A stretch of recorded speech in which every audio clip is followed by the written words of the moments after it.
का जो ये शिफ्ट है, सेकंड शिफ्ट में 27 को आज ही के दिन जो ये यहाँ पे आपका एग्ज़ाम हुआ है, जिसमें कि ऑलमोस्ट क्वेश्चन पूछे गए हैं। इजी शिफ्ट बताया जा रहा है।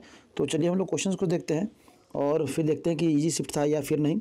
लिखा है, पहला जो लिखा है इसमें, which of the following can not be oxidising agent. Oxidising agent मतलब क्या होता है?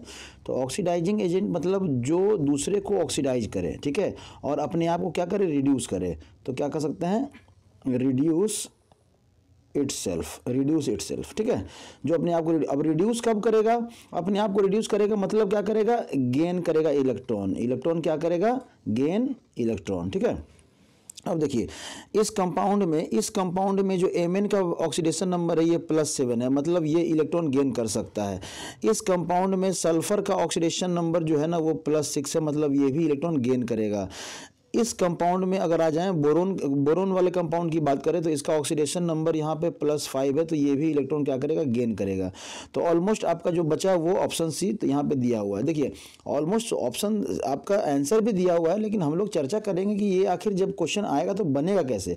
तो ऑक्सीडाइजिंग एजेंट मतलब होता है दूसरे को ऑक्सीडाइज करना, खुद को रिड्यूस करना, और खुद को रिड्यूस करने का मतलब होता है इलेक्ट्रॉन गेन करना। इलेक्ट्रॉन वही गेन करेगा जो ऑलरेडी पहले से लूज किए हुए हैं, ठीक है। The quantity which change with temperature. अब ये इससे आसान तो कुछ हो ही नहीं सकता है। पहला चैप्टर देखिए, फर्स्ट शिफ्ट में भी पहले चैप्टर से एक क्वेश्चन था, सेकंड शिफ्ट में भी पहले चैप्टर से एक क्वेश्चन है। तो इसका क्या हो जाएगा, जो टेम्परेचर के साथ चेंज करता है तो वो क्या हो जाएगा, मोलैरिटी। क्यों? तो मोलैरिटी जो है ना वो वॉल्यूम पे डिपेंड करता है। तो जिस भी टर्म में वॉल्यूम रहेगा, पहले तो नॉर्मलिटी भी आपके सिलेबस में था, चूंकि अब नॉर्मलिटी सिलेबस में नहीं है तो एक ही बचता है मोलैरिटी, ठीक है। और जिस भी टर्म में मास है, जिस भी टर्म में मास कह सकते हैं या आप कह सकते हैं कि वेट है, ठीक है, वेट है, हाँ। तो ये जो है ना टेम्परेचर पे डिपेंड नहीं करता है, ठीक है। और ये वॉल्यूम वाला जो टर्म है वो टेम्परेचर पे डिपेंड करता है। तो आपका मोलैरिटी लिखा है। आप इतना सॉल्यूशन इसे जानने का जरूरत नहीं है, आप लोग ऑलमोस्ट पढ़ चुके हैं। Phenolic group can be identify bye a positive. देखिए ऑलमोस्ट ये सब टेस्ट आप पहले से कर चुके हैं। ये अमाइन का टेस्ट है, यहाँ पे अल्कोहल और अल्डिहाइड का टेस्ट है। आपका जो एक बच गया ऑप्शन सी, जो क्या है, थैलीन, पीएच साइलेंट होता है, थैलीन टेस्ट, ठीक है। पैथलीन टेस्ट तो नहीं कर सकते हैं, थैलीन टेस्ट है फिनोलिक ग्रुप के लिए। तो ऑप्शन सी आपका यहाँ पे दिया हुआ है बुक में जाके। अब है कि चूंकि टेस्ट से आपका पूछे, देखिए सॉल्ट एनालिसिस से एक क्वेश्चन आपका फर्स्ट शिफ्ट में भी पूछा, आपका सेकंड शिफ्ट में पूछा। तो सॉल्ट एनालिसिस को एक बार जो है ना, खास करके टेस्ट वाला चीज़ आप लोग ये कर लेंगे, ठीक है।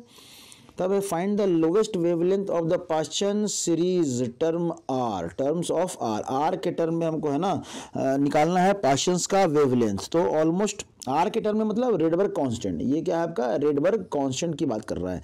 अब रेडबर्ग कांस्टेंट है तो आपका ऑलमोस्ट यहाँ पे वेव नंबर, ये क्या होता है ना, वेव नंबर होता है। Wave number is equal to 1/λ equal to R 1n1, आपका क्या होता है n1, और n1 का स्क्वायर और -1 बटा ये क्या होता है आपका n2 का स्क्वायर होता है, ठीक है। तो पास्चन सीरीज है। अब पास्चन सीरीज के लिए जो n1 होगा वो क्या हो जाएगा आपका 3 हो जाएगा, ठीक है। क्योंकि हम लोग स्टार्ट करते हैं क्या है, लाइमन से फिर बाल्मर से, तब आता है पास्चन, जिसमें कि n1 क्या हो जाएगा आपका 3 और n2 क्या हो जाएगा आपका, तो लॉन्गेस्ट पूछ रहा है, लॉन्गेस्ट वेवलेंथ पूछ रहा है, तो लॉन्गेस्ट है ना, इसके लिए क्या हो जाएगा 4। तो यहीं पे आपको ये दिया। तो ये फार्मूला याद रखना। देखिए पहले से भी हम बता रहे हैं कि फार्मूला आपको भाई याद करना पड़ेगा। बच्चे जो है ना अगर फंसे हैं, जहाँ भी कुछ बच्चों का जो एनालिसिस हम मतलब जहाँ तक हमारे कॉन्टेक्ट में है, तो वो बच्चे बस फार्मूला के कारण जो है ना वो थोड़ा सा उनको दिक्कत आया। और ये चीज़ हम पहले से कह रहे हैं कि फार्मूला जो है ना करिए, फार्मूला करते रहिए, रिविजन कहाँ से किस फार्मूला का यूज हो जाए। अगर फार्मूला आएगा तो ये क्वेश्चन तुरंत बन जाएगा, 1 मिनट भी समय नहीं लगेगा। तब है first order reactions 99.9 completion and half life ratio, ठीक है। Half life ratio first order का, इसमें बोर्ड में भी यही क्वेश्चन पूछता है। आपके अपने वीडियो में भी बहुत सारा ये बनाए हुए हैं, तो यहाँ पे ध्यान दीजिएगा। ऑलमोस्ट इतना ज़्यादा सॉल्यूशन आपको करने का ज़रूरत नहीं है। आप ऑलमोस्ट अगर जान रहे हैं तो सीधा आप टाइम 99.9 लिख दीजिए। आप क्या लिखिएगा, 2.303 अपन क्या है के, और लॉग 100 अपन क्या हो जाएगा, यहाँ पे बचा कितना है 99.9 कंप्लीट हो गया, मतलब बचा है कितना 0.1। तो ये हो जाएगा आपका, ये 1 मिनट, ये हो जाएगा आपका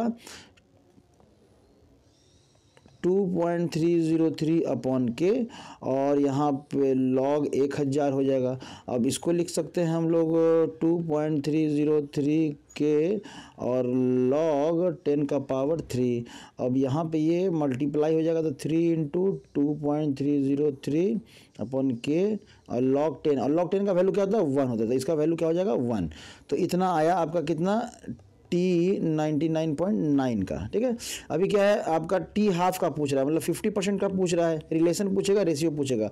तो 2.303 अपॉन के और log 100 बटा आपका कितना हो जाएगा 50। ये कितना बार में कट जाएगा 2 बार में, तो यहाँ पे 2.303 अपॉन के और log क्या आ गया 2। अब इनका रेशियो पूछ रहा है, रेशियो पूछ रहा है। ठीक है, रेशियो मतलब इनका और इनका रेशियो। ठीक है, अब क्या है तो इनका इन दोनों का रेशियो, तो ये कट गया, ये कट गया, यहाँ से आप ऊपर में बच गया आपका 3 और नीचे बच गया आपका log 2।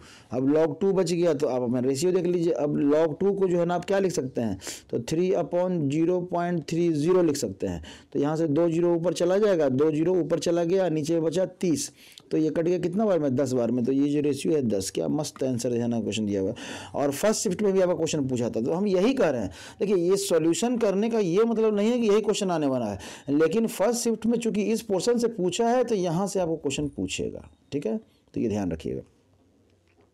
असर्शन रीजन का क्वेश्चन है, यहाँ पे ऑलमोस्ट थोड़ा सा स्टेटमेंट वाले में इतना is stable because of noble gas configuration. ठीक है, लिखा हुआ स्टेटमेंट 2 में इतना is good reducing agent as it's go to +3 oxidising agent. तो यहाँ पे क्या है ना, स्टेटमेंट 1 तो करेक्ट है यहाँ पे कि ये नोबल गैस का कॉन्फ़िगरेशन आपका ये ले रहा है, लेकिन ये रिड्यूसिंग एजेंट है, ये इसके लिए ऐसा नहीं है। समझ में आ रहा है? ठीक है, तो यहाँ पे स्टेटमेंट 2 ऐसा करके दिखा हुआ है। अब इसमें ज़्यादा कुछ बताने की जरूरत है नहीं। तब है इतना Newman projection find incorrect information. Newman projection, इतना का न्यूमैन प्रोजेक्शन, ये आपका some basic concept of organic chemistry से आपका स्टीरियो आइसोमर्स का ये क्वेश्चन है। और इसमें दिया हुआ है कि स्टगर्ड जो फॉर्म है ना, ये लिखा हुआ है यहाँ पे इनफाइनाइट कन्फर्मर्स, ये सही है। आपका क्या पूछा, इनकरेक्ट पूछा है। तो इनफाइनाइट इस तरह का फिगर बनाते हैं ना, ये हम लोग एक ऐसे बनाते थे और यहाँ पे सेंटर पे कार्बन ऐसे ऐसे ऐसे, और एक बनाते थे हम लोग पीछे साइड में, जिसको कि हम लोग ऐसे ऐसे और ऐसे करके देखते थे। ठीक है, तो ये घुमाते रहते थे। तो इसका किस तरह स्ट्रक्चर बनेगा, तो इनफाइनाइट स्ट्रक्चर बनेगा, तो ये सही है। फिर इंटर कन्वर्टेबल होता है, ये भी सही है। Dihedral angle is staggered in staggered 60 degree, ये भी सही है 60 स्टैगर्ड फॉर्म में। Ellipse is more stable, ellipse is more stable. देखिए इलिप्स जो है ना आपका मोर स्टेबल नहीं होगा, तो ऑप्शन डी। यहाँ देखिए ये आपका जो है ना प्रिंटिंग मिस्टेक है, यहाँ स्टैगर्ड नहीं है, इलिप्स होगा। तो इलिप्स का मतलब क्या होता है पता है, कि ये जो है ये इस तरह से ऐसे, और आपका जो इसी के पीछे जस्ट पीछे वाला जो है ना, इसी के जस्ट ऊपर ऐसे ऐसे, तो इलिप्स फॉर्म ये होता है। तो ये वाला ज़्यादा स्टेबल नहीं होता। ठीक है, एंटी स्टैगर्ड सबसे ज़्यादा स्टेबल होता है। समझ में आ रहा है? ठीक हो गया है, यहाँ पे ये नहीं है। तब क्या है आपका, अगर आगे बढ़े हम लोग, तो यहाँ पे ध्यान दीजिएगा 1 मोल, यहाँ पे क्या है 1 mole of PBS reacts with X mole of O3 to give Y mole of O2 then X + Y is. तो ये ऑलमोस्ट रिएक्शन अगर आपको याद है तो आप यहाँ से लिख पाएंगे। ठीक है, याद करने के समय अब कुछ रिएक्शंस, अब सारे रिएक्शंस तो नहीं याद कर सकते हैं, लेकिन कुछ रिएक्शंस को आप याद कर सकते हैं, तो वो प्रैक्टिस कर लीजिएगा। ये चैप्टर आप जो है ना आप चाहें तो इसमें क्या है, रिडॉक्स रिएक्शन से भी आप ये क्वेश्चन करेंगे। फर्स्ट शिफ्ट में रिडॉक्स रिएक्शन से क्वेश्चन था वो का, तो यहाँ से भी आप रिएक्शन से रिलेटेड यहाँ भी क्वेश्चन है, तो आप आसानी से कर लीजिएगा। Which structure of protein is intact after coagulation of egg white on boiling? ठीक है, कौन सा स्ट्रक्चर, डी नेचर। देखिए जब हम लोग एग को बॉयल करते हैं ना, तो हमारा डी नेचर होता है। D nature of protein causes structural changes in secondary and tertiary structure, हमारा डी नेचर होता है। अब डी नेचर क्या होता है, तो which structure of the protein is intact after coagulation of white, तो यहाँ पे क्या हो जाएगा प्राइमरी। समझ में आ रहा है? यहाँ पे क्या हो जाएगा प्राइमरी। ये सॉल्यूशन ज़्यादा देखने की आपको जरूरत नहीं है। समझ में आ रहा है? ठीक है, चलिए। तब है आपका the molecular formula of second homologous होना चाहिए था यहाँ पे, in the homologous series of monocarboxylic acid is. ठीक है, ये which molecular formula second homology in the homologous series. Second homology मतलब सेकंड होमोलॉगी मतलब जिसमें आपका सेकंड मेंबर है ना आपका होना चाहिए। तो सेकंड मेंबर क्या है, 2 कार्बन होना चाहिए। अब 2 कार्बन है और है क्या, ईक एसिड है, ईक एसिड है, तो मतलब डबल बॉन्ड OH, तो यहाँ पे क्या बच गया H। तो इसका पहला वाला जो हो जाएगा वो क्या हो जाएगा, वो आपका C और OH इधर भी और H इधर भी, वही आपको यहाँ पे लिखा हुआ भी है, ठीक है। चलिए तो अभी क्या है यहाँ पे, तब है the technique use for the purification of steam volatile water immiscible substance is, immiscible substance is technique use for the purification of steam volatile, ठीक है। अब स्टीम वोलाटाइल है तो स्टीम जो है ना volatile water, immiscible substance is, तो अब क्या क्या हो जाएगा यहाँ पे, फ्रैक्शनल डिस्टिलेशन तो नहीं होगा, डिस्टिलेशन नहीं होगा, तब है सिंपल डिस्टिलेशन तो बिल्कुल नहीं होगा, तब है क्या स्टीम डिस्टिलेशन, तो ऑप्शन सी यहाँ पे आपका स्टीम डिस्टिलेशन। फिर है इन विच of the option all the elements have 3D configuration in their ground state। Ground state में 3D किनका किनका होगा, तो आपका Zn जिंक का है ग्राउंड स्टेट में 310 होता है, कॉपर का होता है, और कॉपर के नीचे वाले जितने हैं उनका भी होता है, और आपका जिंक के नीचे वाले जितने हैं उनका भी होगा, तो इसी को चुन लेना है, यही आपका ऑप्शन था, यहाँ पे क्वेश्चन था आपका। The number of non polar molecule, देखिए वहाँ भी आपका पहला शिफ्ट में भी पूछा गया था केमिकल बॉन्डिंग से, यहाँ भी सेकंड शिफ्ट में भी पूछा गया है, तो इसका भी ध्यान रखिएगा।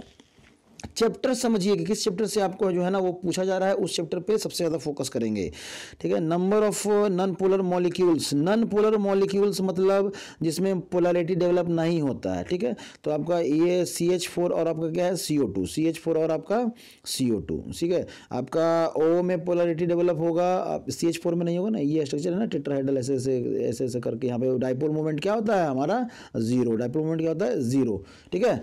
यहाँ भी ये पहला शिफ्ट का भी ये ऑप्शन था, यहाँ पे पोलैरिटी होता है, ठीक है। हमारा एक स्टूडेंट था जो कि इसको गलत कर दिया, चलिए यहाँ पे पोलैरिटी डेवलप होता है, यहाँ पे पोलैरिटी डेवलप होता है, इसका जो म्यू है वो नॉट इक्वल टू 0 है, ठीक है। यहाँ पे भी होगा पोलैरिटी डेवलप, यहाँ पे भी होगा आपका, यहाँ पे तो ऑलमोस्ट मतलब पोलैरिटी डेवलप कहाँ होता है, जहाँ इलेक्ट्रोनेगेटिव एलिमेंट्स के बीच में जो है ना आपका बॉन्ड बनता है, ठीक है, कोई दिक्कत नहीं। तो ये 2 को SO2 नहीं है, 1 को CO2 है, ठीक है, 1 को CO2 है, तो इन दोनों में जो है ना आपका नहीं होगा। How many of them have D2sp3 hybridisation. अब देखिए कॉम्प्लेक्स दिया हुआ है और D2 हाइब्रिडाइजेशन पूछ रहा है। हाइब्रिडाइजेशन जो है ना 6 ऑक्टाहेड्रल हाइब्रिडाइजेशन, वो 2 टाइप का, या तो D2sp3 और नहीं तो आपका sp3d2, ठीक है।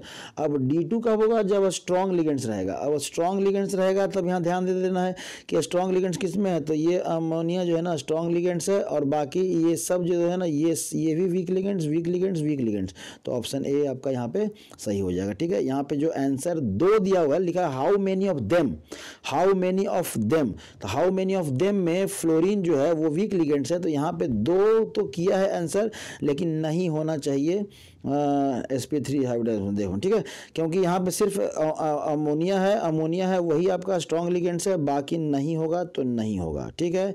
ये ऑप्शन नहीं है, ये आंसर नहीं होना चाहिए हमारे हिसाब से, समझ में आ रहा है। चलिए तो या तो फिर कुछ बच्चे जो है ना ऑप्शन अपना कुछ, चूंकि अब ये बच्चों के बताने पर ही है ये सब दिया गया है, तो हो सकता है कुछ और यहाँ पे होगा, यहाँ पे कुछ और होगा, लेकिन हैलोजन ग्रुप के जो लिगेंड्स हैं वो वीक लिगेंड्स में काउंट होते हैं, स्ट्रॉन्ग लिगेंड्स में काउंट नहीं होते हैं। और जब स्ट्रॉन्ग लिगेंड्स में काउंट नहीं होंगे तो उनका पेयरिंग नहीं होगा, तो इनर और डी ऑर्बिटल यूज नहीं होगा, ये कंसेप्ट है, ठीक है। तब आगे बढ़िए, how many have noble gas configuration, कितने का नोबल गैस कन्फिगरेशन है। नोबल गैस कन्फिगरेशन मतलब आपका भरा हुआ रहना चाहिए, मतलब जितने भी सेल्स हैं ना वो भरे हुए रहना चाहिए। तो ऑलमोस्ट आपका, अब Fe का तो होगा नहीं, क्योंकि इसका अगर 2 है तो 3D क्या हो जाएगा 6 होगा, तो ये तो होगा नहीं। CS ये अगर +1 है, CS+1 सीजियम है, फर्स्ट ग्रुप का है, 1 इलेक्ट्रॉन निकल गया, तो ये तो होगा ही होगा, ठीक है। और SR कौन सी लिखा होता है, हलीना का रब से फरियाद, ये नहीं है। स्ट्रॉन्ग ये बेमक्का सर 12 ये सेकंड ग्रुप का है, तो यहाँ पे भी आपका 2 इलेक्ट्रॉन निकल गया, तो इसका भी आपका जो होगा डी वाला जो लास्ट वाला ऑप्शन होगा वो क्या होगा आपका भरा हुआ होगा, ठीक है।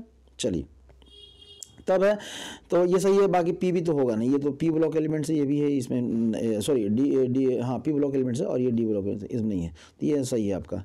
तब आपको पूछा गया कि क्वेश्चन है the standard hydrogen electrode pH 3 what is the EMF of the electrode in this case. अब ये ऑलमोस्ट सीधा फार्मूला पे बेस्ड है, फार्मूला अगर याद है तो याद रहेगा। देखिए फार्मूला आप याद रखिए, फार्मूला नहीं याद रखिएगा तो कुछ नहीं होने वाला है, ठीक है। लिखा है how many compounds given below have chiral carbon. Chiral carbon मतलब एक ऐसा कार्बन जिसके पास 4 जो है ना अलग अलग ग्रुप जुड़ा हुआ है, ठीक है, 4 अलग अलग ग्रुप जुड़ा हुआ है, तो इसको कहते हैं हम लोग कायरल कार्बन।